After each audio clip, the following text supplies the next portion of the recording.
स्वामी समर्थ. तर मी माझी कामं पण आवरली होती आणि मुलगीला स्कूलला सोडलं पण होतं आणि जेवण वगैरे करून मी इथं ब्लाऊज कटिंगला घेतला होता. हा 44 चेस्टचा होता, कटोरी ब्लाऊज होता आणि 1 तारखेला हवा होता कस्टमरला, त्यासाठी मी इथं कटिंग करून घेतला. म्हटलं आता 3 वाजता परत आणायला जायचं आहे म्हणून मी इथं तोपर्यंत शिवून होईल म्हणून मी इथं कटिंग करून घेतला. पण लगेच शाळेतून मेसेज आला की परत मुलांना घेऊन जावा, कारण अजितदादांच्या दुखत निधनामुळे सुट्टी दिली होती. त्यानंतर इथं मी कटिंग करीपर्यंत ह्याचे असे खेळ काही चालू होते गाड्यासोबत, तर बघू शकता. परत मी तिला आणायला गेली.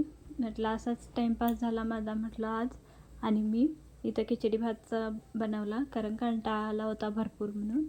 तर माझे व्हिडिओ आवडत असतील तर प्लीज माझ्या चॅनलला लाईक, सबस्क्राईब आणि शेअर करा. आणि खिचडी भात कसा झाला आहे तो पण नक्की सांगा. व्हिडिओ एडिटिंग करताना थोडा प्रॉब्लेम झाला, त्यासाठी समजून घ्या. नवीनच आहे चॅनल, त्यामुळे बघू शकता इथं. आणि असं तेल टाकलं, कढीपत्ता, लसूण आणि आपली लाल मिरची घातली आणि कांदा घातला. सगळं घालून असं जिरं मोहरी घालून सगळं असं परतून घेतलं मी आणि टोमॅटो ॲड केला आणि परत हिरवी मिरची पण थोडी ॲड केली. चवीनुसार आपण घालायचं.